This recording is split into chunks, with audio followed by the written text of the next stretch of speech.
Warning: this media contains sensitive content which some people may find offensive or disturbing. Domestic abuse will never end until we make it socially unacceptable. In the village of San Isidro, Philippines, a single mother and a teacher, Vanessa, shares a tiny house together with her two children, mother, stepfather, and six younger brothers. And she is the happiest she has been in 6 years. After enduring years of emotional and verbal abuse from her husband, she found the courage to leave him and return to her family home.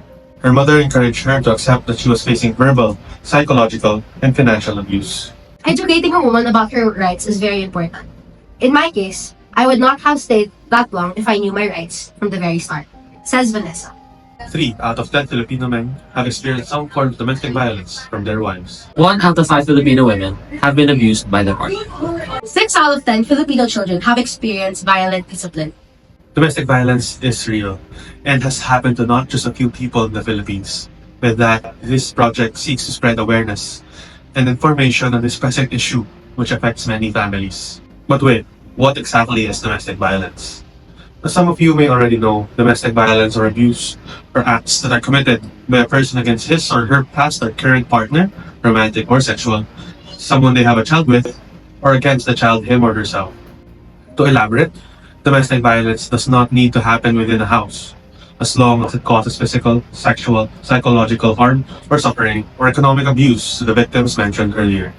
In this video, relevant statistics, the government's initiatives, and its impact on family as an institution will all be discussed. What this project aims to do is to let more people know that domestic violence is real and happens much more than we think, may it be against women, children, or men. And that we should support initiatives that support the abused and penalize the abusers. There have been many reports of domestic violence in the past several years, as seen in statistics and information earlier. But it has been observed that this incidence of domestic violence in the country doubled during the pandemic. In June 2020, just over 2 months after the first ECQ was declared in the middle of March 2020, it was noted that over 3,600 cases of domestic violence against women and children have already been reported. However, it is important to note that despite the correlation of domestic violence to women and children, there have also been many men who have suffered domestic abuse. In fact, in 2021, 3 out of 10 Filipino men have experienced some form of domestic violence from their partners, which is a big increase from a previous study in 2018 that indicated that about 12 to 15 men in relationships have reported abuse. Domestic violence against men is most often psychological, though of course they still suffer from physical and sexual abuse. What's unfortunate is that most husbands do not report such incidents, and many do not even see themselves as victims, with 57% of men hesitating to report the incidents as they thought that it would just be a waste of time. This non-reporting of cases may be attributed to masculinity issues or fear of being disclosed, according to the PNP-WCPC. To quote Police Brigadier General Edgar Cakayan, who is the chief of PNP-WCPC, men tend to worry they would not be believed or that they would be perceived as less masculine if they report abuse. As unbelievable as it may be, domestic violence also does not spare children. In just 2023, more than 17,600 cases of child abuse was reported. And in just 2023's third quarter, there was a total of over 1,000 cases of child exploitation and sexual abuse. Around 60% of the children who suffer violent discipline are from their elders. And an even more worrying statistic is that most cases against children are of sexual abuse, including those done by their very own family members and relatives. When we think of domestic violence, more often than not, we picture women as the victims, as this makes sense as they are most prone to domestic abuse. There are already thousands of men and children being abused just in the Philippines, but the number of female victims are much more than either. Back in 2021, 12,000 cases of domestic violence were filed, at least 8,000 of which had women as victims. In the following year, within just the first few months of 2022, 5,359 cases were filed throughout the country, and in less than 18 months, from March 2020 to August 2021, 18,945 cases were reported to the PNP. The real number of cases is believed to be bigger, as a lot of cases of domestic violence go unreported. Unfortunately, many women experience abuse and domestic violence, no matter their age.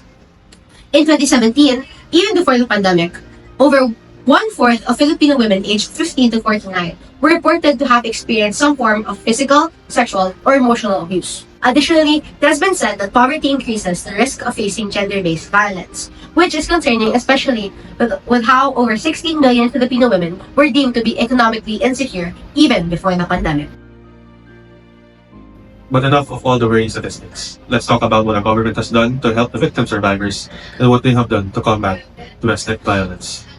Among these two initiatives are two laws. The first of which is RA 9262, which is also known as the Anti-Violence Against Women and Their Children Act of 2004, which strengthens the second law, RA 7610, which is also known as the Special Protection of Children Against Abuse, Exploitation, and Discrimination Act, which was signed in 1992. Unfortunately, these laws are not perfect because despite the existence of these laws, there are still thousands of cases of domestic violence yearly, showing the lack of enforcement. Also, these laws do not cover nor protect men. But of course, these are not the only initiatives of the government.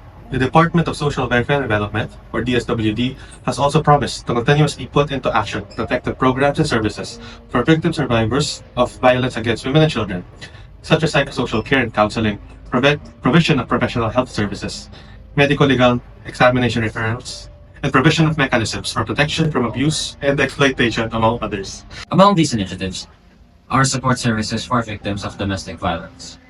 Two of these are the Emergency 911 National Hotline and Chatbot Sophia. Chatbot Sophia is a chatbot that seeks to address domestic violence against women by facilitating the collection of potential evidence and providing access to recent resources and support. The specialized function of the institution is to care for the vulnerable members of society, especially the children and the elderly. Unfortunately, domestic violence puts them at harm as it nullifies the concept of caring and protecting them, especially if they are the victims. And when it comes to the effect of domestic violence in the family institution, it ruins the supposed codes of behavior within families and smooth interpersonal relationships are broken. Family members are expected to treat each other with respect.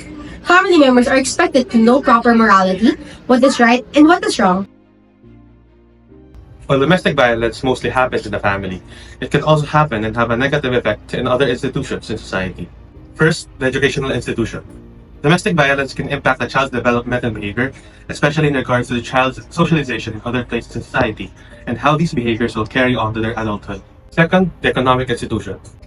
Children who are exposed to domestic violence tend to carry on the behaviors of their parents, which will most likely impact the workplace as they may harass coworkers or even abuse them, creating tension within the workplace. Finally, the government.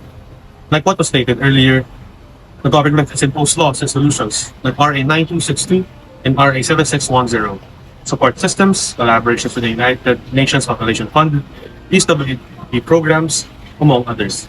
Although these laws against domestic violence are put into action, the implementations of these laws are lacking. The common good consists of three important elements. Number one, respect for the person as such.